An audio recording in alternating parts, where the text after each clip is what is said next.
वृंदावन में एक महात्मा घूमते थे, जिन्हें देखकर लोग कहते थे कि जज साहब आ रहे हैं, जज साहब आ रहे हैं।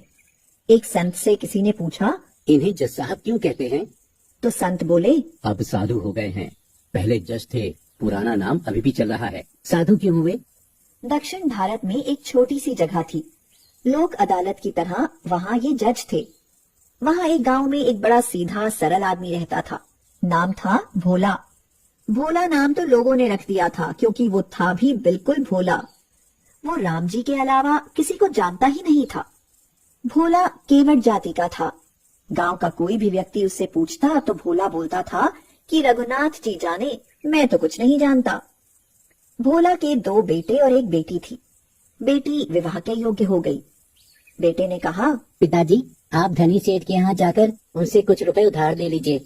बहन के विवाह के बाद हम लोग कमाकर रुपया चुका देंगे। केवट गया। सेठ जी ने ब्याज की सामान्य दर तय की, लिखा पढ़ी हुई और केवट 200 रुपए ले आया। बेटी का विवाह हुआ। बेटी विदा हुई ससुराल को। केवट ने घर छोड़ दिया और गांव में ही रघुनाथ के मंदिर में रहने लगा।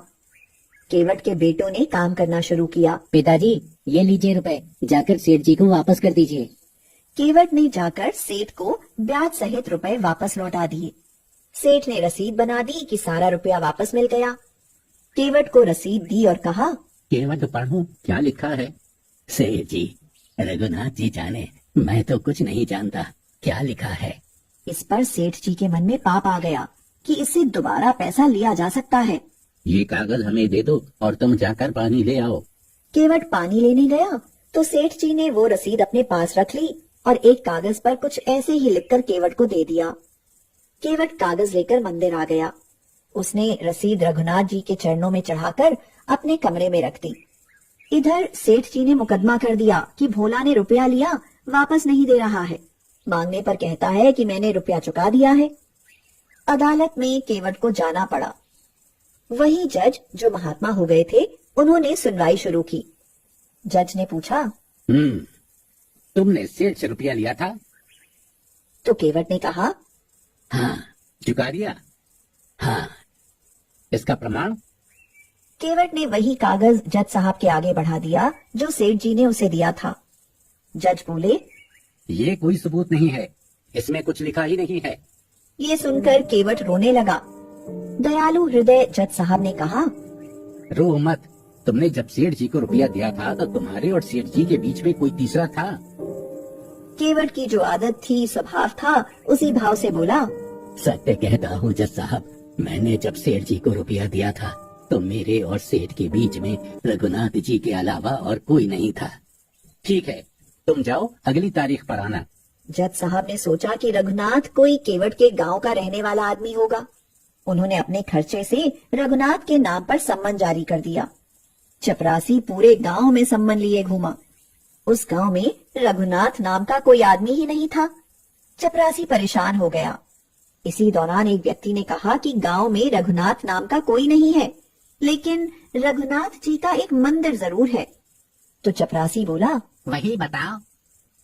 मंदिर पर चपरासी पहुंचा तो पुजारी जी बाहर बैठे थे। चपरासी ने उनसे पूछा, रघुनाथ जी का मंदिर यही है? तो पुजारी जी ने कहा, हाँ। चपरासी ने सम्मन आगे बढ़ा दिया। पुजारी जी समझ गए और मन ही मन सोचने लगे, जब भगवान ने मंगा ही लिया है तो हम क्यों मना करें? पुजारी ने हस्ताक्षर कर दिए। चपरासी समझा यही रघुनाथ जी होंगे। पुजारी जी ने सम्मन रघुनाथ जी के चरणों में रख दिया और आंखों में आंसू भरकर बोले, प्रभु, आपको पोशाक कई बार आई होगी, भोग लगाने के लिए तरह तरह के भोग पदार्थ आए होंगे, आभूषण भी कई बार भक्त लेकर आए होंगे, लेकिन सम्मन पहली बार आया होगा। प्रभु, उस दीन का आपके अलावा और कोई नहीं, वो आपके अलावा किसी को जानता ही नहीं, उसकी इलाज आपके हाथ में है। पुजारी जी ने केवट से कहा, तुमने क्यों लिखा दिया रघुनाथ जी का नाम? तो केवट बोला, कोई झूठ लिखा दिया है, हमारे रघुनाथ जी सदा हमारे साथ हैं।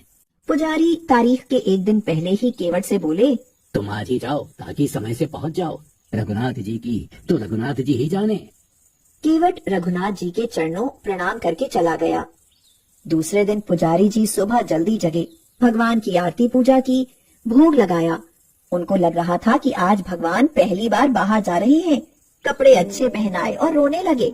प्रभु, आपको जो पोशाक अच्छी लगे वही पहनकर जाना, लेकिन जाना जरूर, उसका कोई नहीं आपके अलावा। उधर केवट पहुंचा, सेठ जी भी पहुंच गए।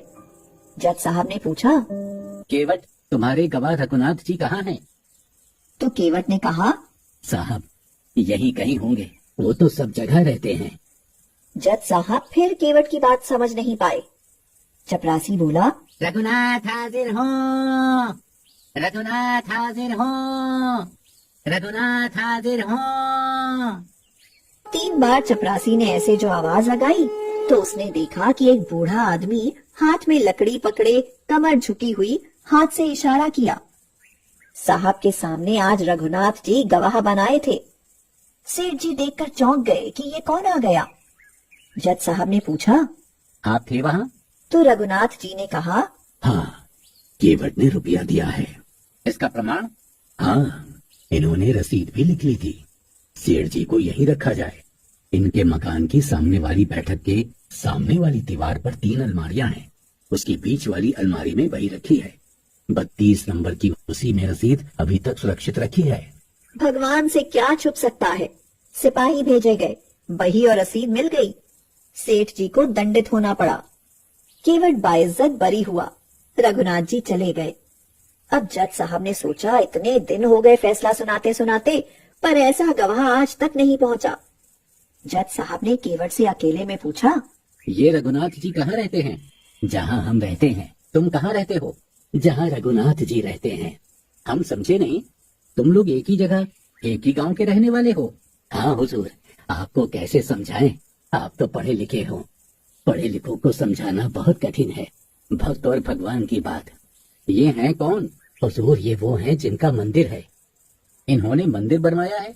देखने से तो नहीं लग रहे थे कि कोई इतने बड़े संपन्न आदमी होंगे जिन्होंने मंदिर बनवाया होगा। पुजारी भी नहीं लग रहे थे। हुजूर, ये वही हैं जो मंदिर में बैठे हुए हैं। अब तो जज साहब ने चपरासी को बुलाया।